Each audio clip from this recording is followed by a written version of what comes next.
my name is Makenzie Adams. I'm a real estate agent in the state of North Carolina. My firm is JP and Associate Realtors Legacy Group. So, the purpose of this video today is actually to go over this brochure here with you, the Working with Real Estate Agents brochure. In my opinion, this is probably one of the most important pieces of literature in real estate. The reason for that is because it explains to you as a consumer, a buyer, seller, investor, etc., what our duties are to you, what exactly agency is, and how we as agents work for you.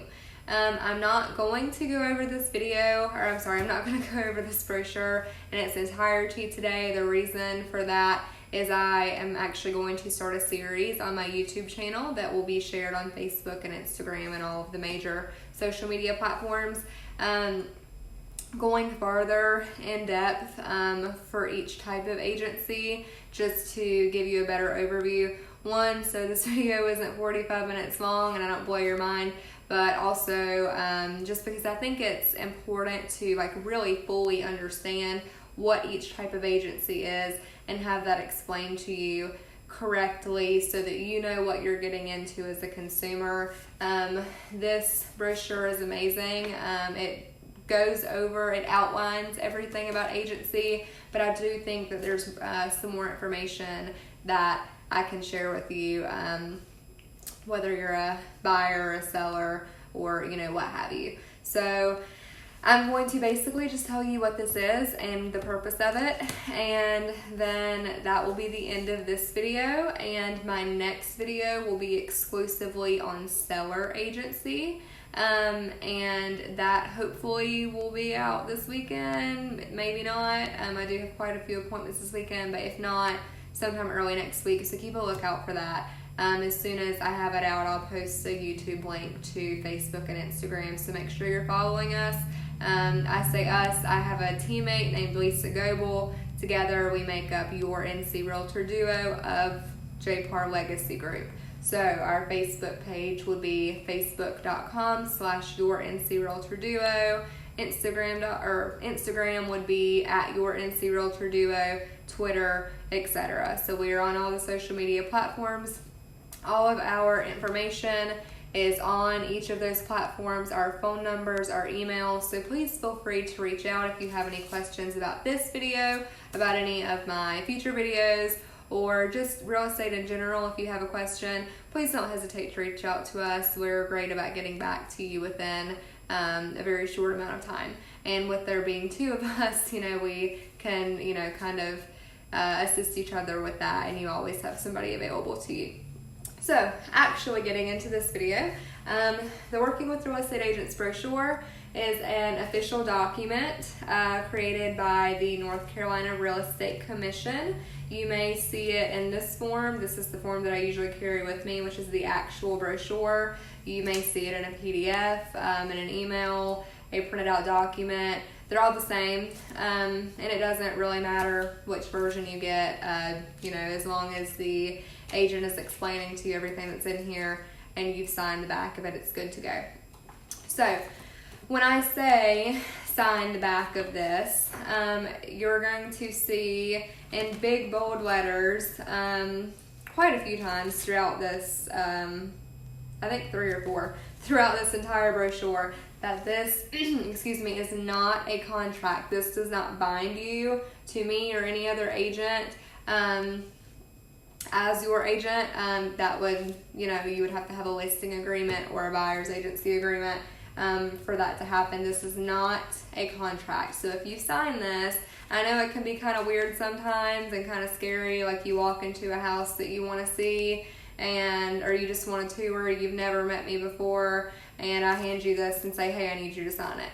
It's not a contract. I just need this for my protection. The Real Estate Commission requires that I have that back page signed, just to let them know that I've explained it to you in entirety, and you're signing this saying that not only have I explained it to you, but that you understand everything that I have explained to you within this document, or within this brochure, I should say. So I'm briefly going to go over what exactly is in here. The first page just gives kind of like a brief overview of like what I was just talking about. And then it goes right into seller's agency. So this is going to explain to you what a seller's agent is, what we do, our duties to you, and just kind of etc. I'm going to skip the third page for just a moment and go down here to the bottom of the third page, which is for buyers. So buyers starts on the bottom of the third page and continues to the fourth page and also on the back of the brochure. So buyer's agency, if you really think about it, is kind of seller's agency reversed. So basically just flip-flopped. We're gonna have essentially the same duties to you. We just wouldn't be selling your home, we would be assisting you in purchasing a home. So as far as duties go, they would be essentially the same. It would just be a different outcome.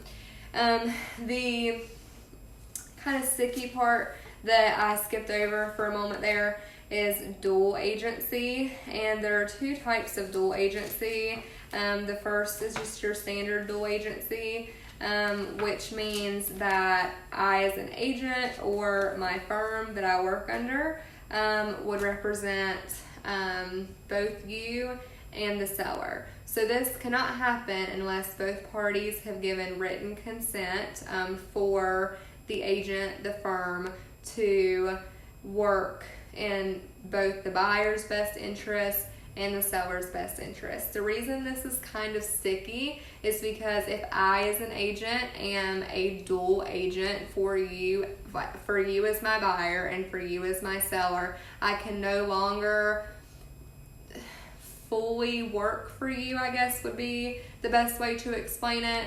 I would represent both of you in the closing of the sale, but I would no longer be able to offer my opinion on things. I couldn't give the buyer any pertinent information or confidential information about what the seller has said, and vice versa. So it does get kind of sticky. A lot of people choose not to go that route because they would rather just have their own representation. Designated dual agency is kind of like a subtext of dual agency. The most common reason for that would be if you work for us as an agent. If we work for a very large real estate company that has, quite a few hundred, if not, thousands of agents, it's very likely that at some point in time there's going to be an agent within that firm that has a listing, and there's also going to be an agent within that firm who has a buyer who is interested in that listing. So the firm as a whole would represent both the buyer and the seller. So that's what's called designated dual agency. The firm would represent them both, but say I'm the listing agent, I work for the seller, and Lisa is the buyer's agent, she works for the buyer. We would still essentially, it would still pretty much be the same thing as if I was just the listing agent and she was just the buyer's agent, because we wouldn't communicate with each other confidential information. We all have the same end goal, which is to make our buyers happy and our sellers happy, and to bring together that union so that the seller gets the most money for their house that they possibly can and all of their best interests have been taken care of, and the buyer has gotten the best negotiated price, and just all of that stuff that I will go into later in a different video. But that would be the purpose generally of designated dual agency. And there's other instances, but again, I'll go over that in a different video. That's the most common. The last little bit of, my throat this morning, y'all, I'm sorry.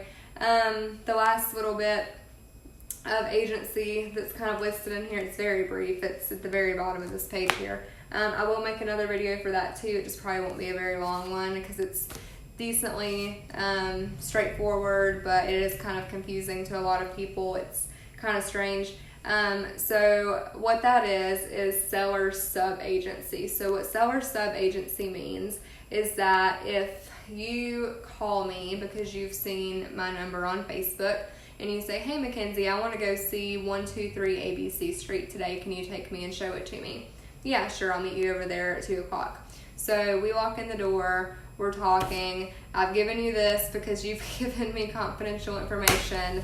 I don't work for you because we haven't signed a buyer's agency agreement. So if we have not signed a buyer's agency agreement, I am not technically your agent.